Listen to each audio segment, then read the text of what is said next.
Pak Chen yang sudah pensiun, berusia 68 tahun, memeluk pengasuh Xiao Juan yang berusia 18 tahun dan menciumnya. Kakek mesum ini akhirnya menunjukkan wajah aslinya. Xiao Juan ketakutan sampai tubuhnya kaku dan tangan kakinya dingin. Dia mendorongnya keras, mundur dan membentur dinding, suaranya bergetar. Paman Chen, apa yang sedang Anda lakukan? Saya di sini untuk bekerja, bukan untuk diintimidasi.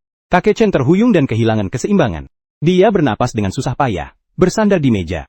Pandangannya kosong. Dia bergumam berulang kali, terlalu mirip. Xiao Juan menghabiskan malam itu meringkuk di kamar kecilnya, tak bisa menahan air mata. Dia keluar dari desa hanya untuk bekerja dengan tenang dan mengirim uang kepada adiknya yang sakit di rumah.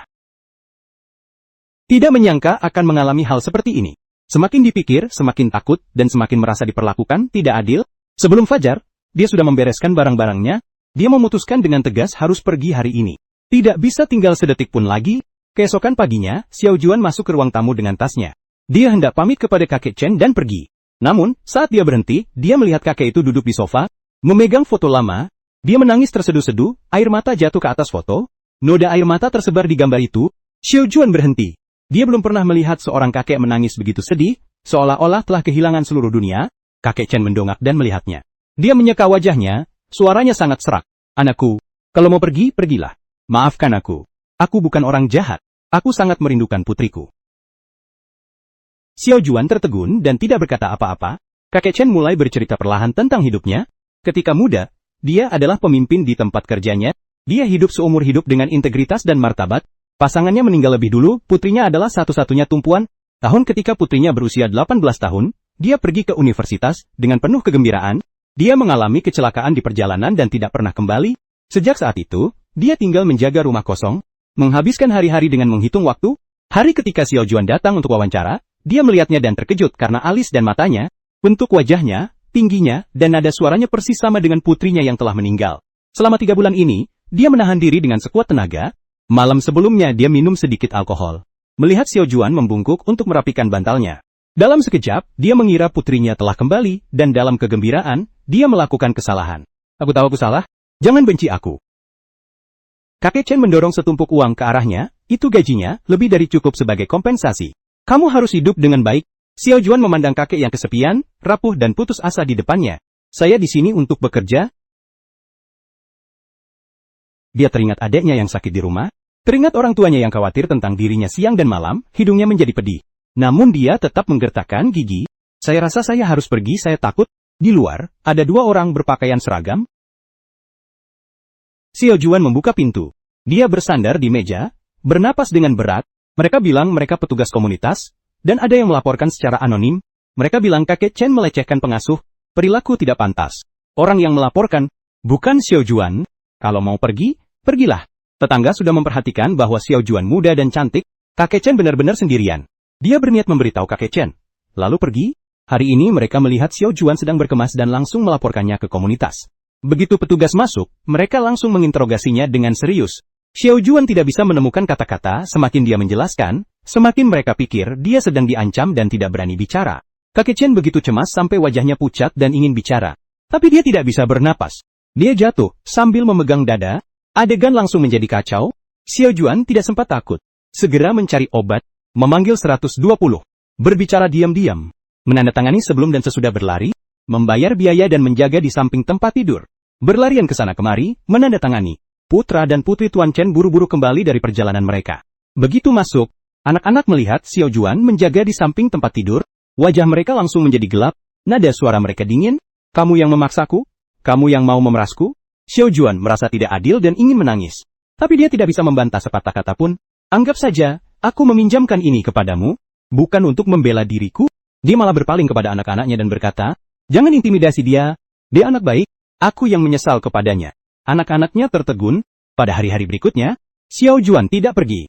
Dia tetap di rumah sakit setiap hari, membersihkan tubuh kakek Chen, memberi makan, memberi minum, lebih telaten daripada anak-anaknya sendiri dalam mengurus pispot.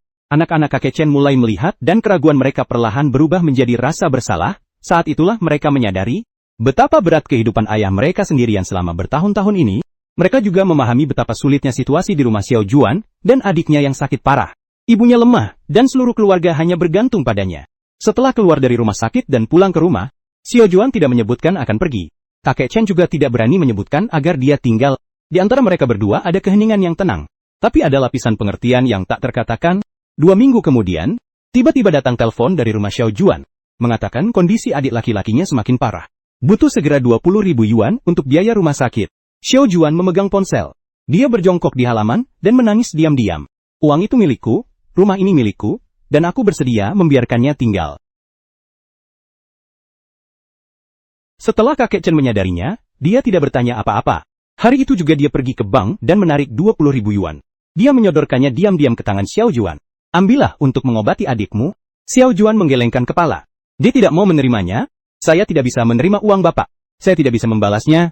Kakek Chen memegang tangannya. Anggap saja, aku meminjamkan ini kepadamu. Bayar pelan-pelan nanti. Dia bilang penyakit adikmu semakin parah. Di rumah ini, sebenarnya hanya aku yang tersisa. Xiao Juan memegang uang itu. Air mata jatuh ke punggung tangannya. Sepanjang hidupnya, selain orang tuanya, ini pertama kalinya ada orang yang membantu dengan tulus dari hati. Tapi, uang ini justru membawa masalah yang lebih besar. Ketika keponakan perempuan kakek Chen mendengar bahwa pamannya memberi Xiao Juan 20.000 yuan, dia langsung datang ke rumah dan menunjuk Xiao Juan sambil memanggilnya penipu. Keponakan itu bilang, dia sedang menipu kakek untuk mencuri uangnya, dan harus diusir. Akulah yang menyakitinya. Ketika keponakan itu membuat keributan, dia tidak boleh diganggu. Desas-desus dan gosip menyakitkan seperti pisau. Xiao Juan berdiri di halaman. Wajahnya pucat, dan seluruh tubuhnya gemetar. Dia ingin pergi, tapi memikirkan betapa kesepiannya kakek Chen dan adiknya yang masih di rumah sakit, dia tidak bisa bergerak. Saat itu, kakek Chen tiba-tiba keluar sambil bertumpu pada tongkatnya. Suaranya tidak keras, tapi sangat kuat. Tidak ada yang boleh mengusirnya. Dia bilang, penyakit adiknya semakin parah.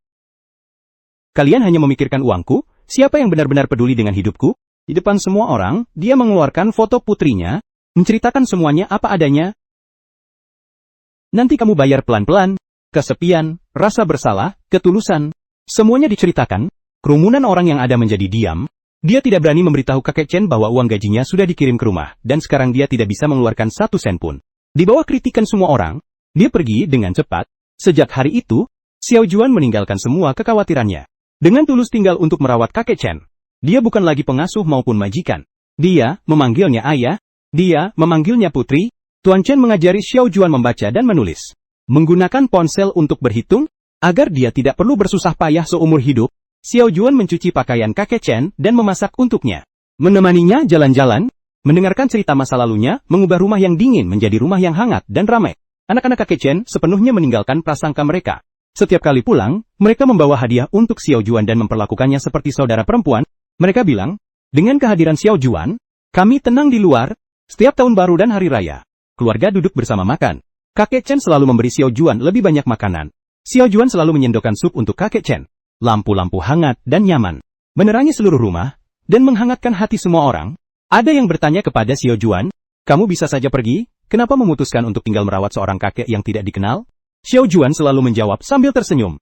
Dia memberi saya kehangatan, jadi saya akan menemaninya sampai dia tua. Dia memperlakukan saya seperti putrinya. Saya memperlakukannya seperti ayah saya sendiri. Hari-hari berlalu satu demi satu. Kesehatan kakek Chen semakin membaik. Wajahnya penuh senyuman. Xiao Juan semakin dewasa. Menjadi lebih pengertian. Menjadi dewasa dan percaya diri. Pelukan yang awalnya disalahartikan itu menjadi awal dari sebuah takdir. Tidak ada hubungan darah, tapi lebih dari keluarga. Tanpa perjanjian, tapi saling mendukung. Hati yang tulus. Menukar hati yang tulus. Kebaikan. Menghangatkan hati yang kesepian, kasih sayang tanpa hubungan darah, tetap dapat menerangi seumur hidup.